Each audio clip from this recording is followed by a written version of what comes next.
All right. Hello again, whiskey friends. Welcome back. Very excited to get into this one today. So we got a Lucky 7, the Proprietor. This is a 14-year bourbon. There's a few single barrels that hit my local area. So we're going to open this one, taste it, go through it on the spot, and then I'm going to compare it to one of my favorite bourbons of the year, which came from a pick from Justin's House of Bourbon. So let's kick off the show and break down some delicious bourbon.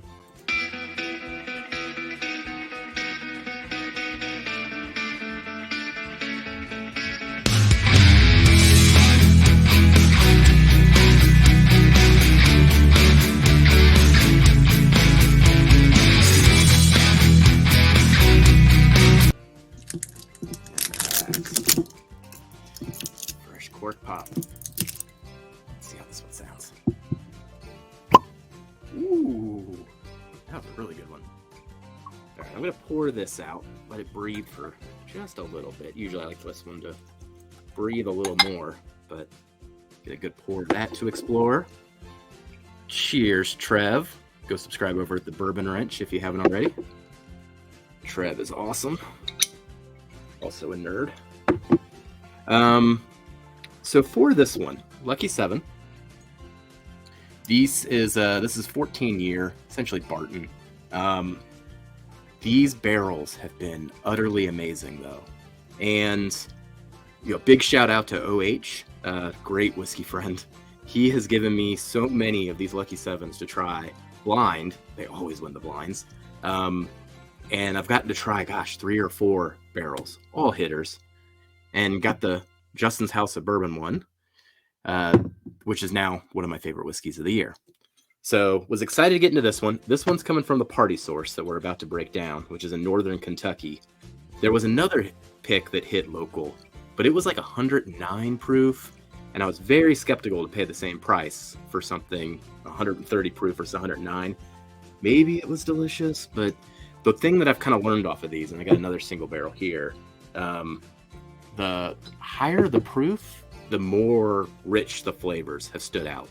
I've got one that's 118 proof, and I'm kind of just lukewarm on it. So I was skeptical about the 109, but then when I saw the Party Source had one, this one's 133 proof. I was very excited. Now with these, as we're getting into these Lucky 7s, I am hoarding these as much as I can. This is the type of thing that I know not to take for granted, because eventually they're not going to be able to get 14-year-old juice, consistently here on out. And if they do, it might not be the same family of barrels that I fell in love with in the first place. It might come from a different stock. Who knows how they're going to get it? So, when I find something that's special like this, and it's probably just a 2-year period where we'll be able to get these, I go after it a lot. Now this is going to be barrel 78, and the other one we'll compare it to is barrel 50. All right, I think that breathed enough. Let's get into this thing. Cheers.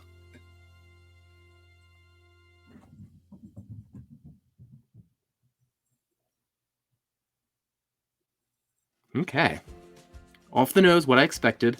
Lots of leather, dark oak, banana Fosters coming through. So a lot of times with the Source Barton, I get a banana nut bread. This one's banana Fosters. Lots of berries on this one too. I go raspberry, maybe even like a little bit of a blueberry.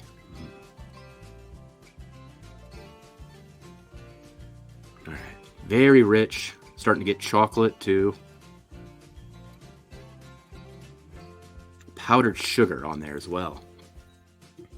All right. So nose has me excited.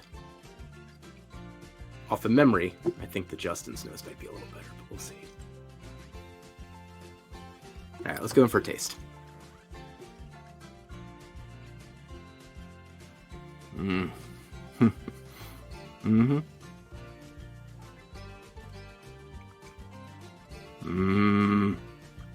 That's good. That is really good. Mm-hmm. All right. Oof. Still going. Ooh, okay. One more sip. Ooh. Mm. Mm.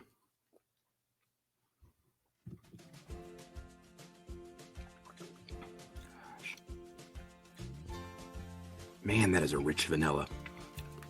So up front, very sweet. That powdered sugar that I got off the nose really comes out at the tip of the tongue. Man, then there's just a chocolate vanilla wave that takes it all the way through, and the fruit on this one is just exploding on the finish. Like, I'm still getting it now, trying to enjoy it simultaneously to talking.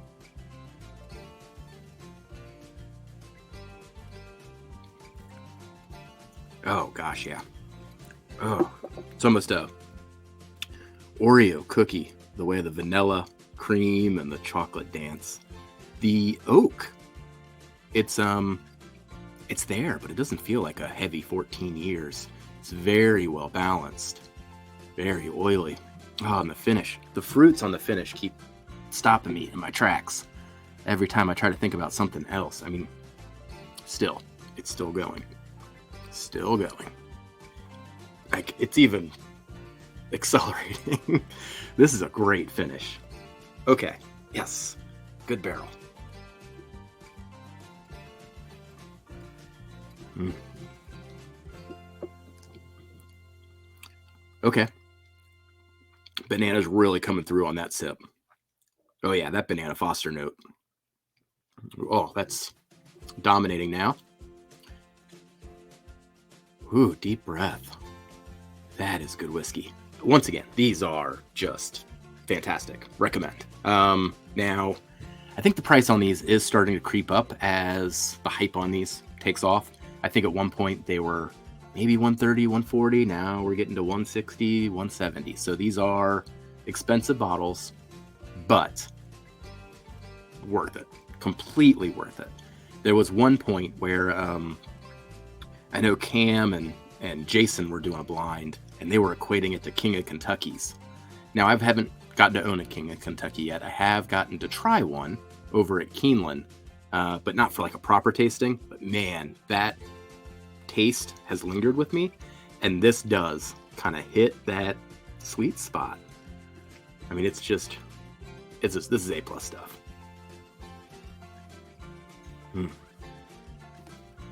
All right. Quick comparison then.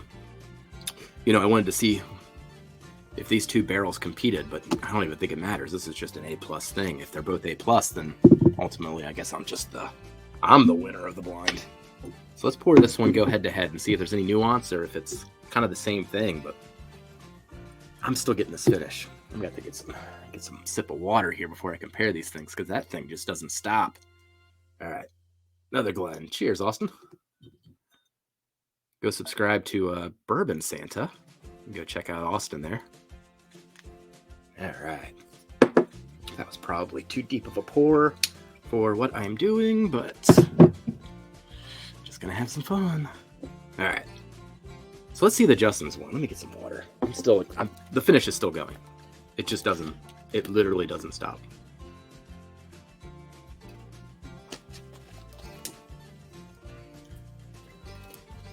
And it stands up to water. All right. So, I'm going to do a little side by side. I'll start with the nose, and then we'll go back and forth. But see if there's any nuance between the barrels. But man, off memory, whew, I just think they're just going to both be standouts. Now, the Justin's one does have it beat a little bit on proof. It's 136.4. Once again, I really think the sweet spot for these is in the 130s if you got a choice on single barrels. See the oak on that one, way deeper. Oh yeah. Jeez. See, this happened to me too. There was a blind that OH did, and he actually had 2 different barrels in the same flight and didn't have a sense that they were actually the same thing. And I think this would happen to this as well. So This one had a lot of sweet dessert notes. The Banana Foster on the nose, the powdered sugar. The Justin's one is more dark, leathery, oaky compared to the Party Source on the nose.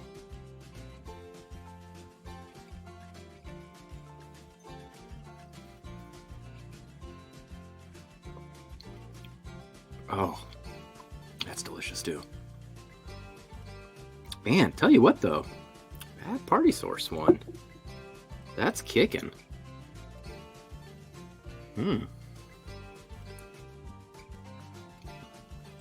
Oh, that's really good. Okay, they're similar. The finish is actually what's differentiating these two barrels. The finish on the Justin's does not explode like the finish on the Party Source. So that's very interesting. And keep in mind, when I talk about the Justin's one, and this is in my top 5 of the year. So if I walk away from this thinking the Party Source is a little better, I'm going to blind these later, because that's an important decision when it comes to any top lists later. Or I'll just have 2 different barrels of Lucky 7 in my top 5 of the year.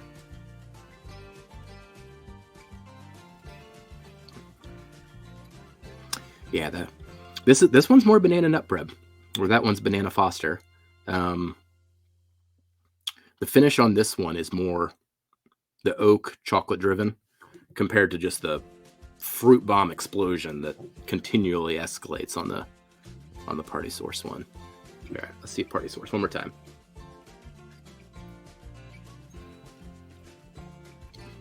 Oh man.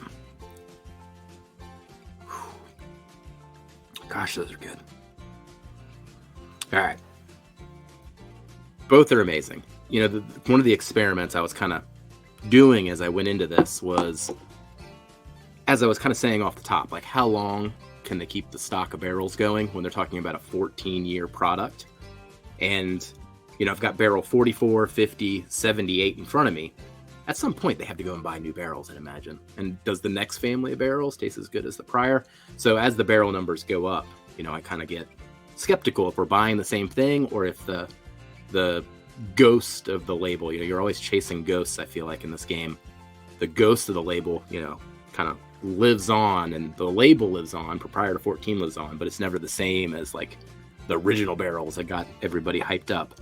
But in this case, nope, still got lots of good bourbon. Buy them up. Buy them up and just collect them. Like, this is worth stashing. This is worth stashing, and I hope I have some of these that I can then open up 5 years from now, 10 years from now, and just have some fun, because this is special. This is really special stuff.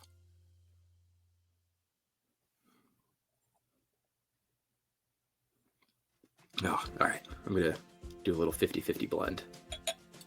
See if I can get the oak from the one to give me the finish of the other. All right, last sip. Cheers, everybody.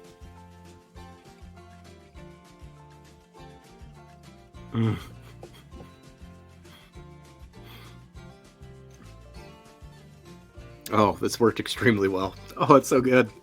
Oh, but the blend might be the best. Oh.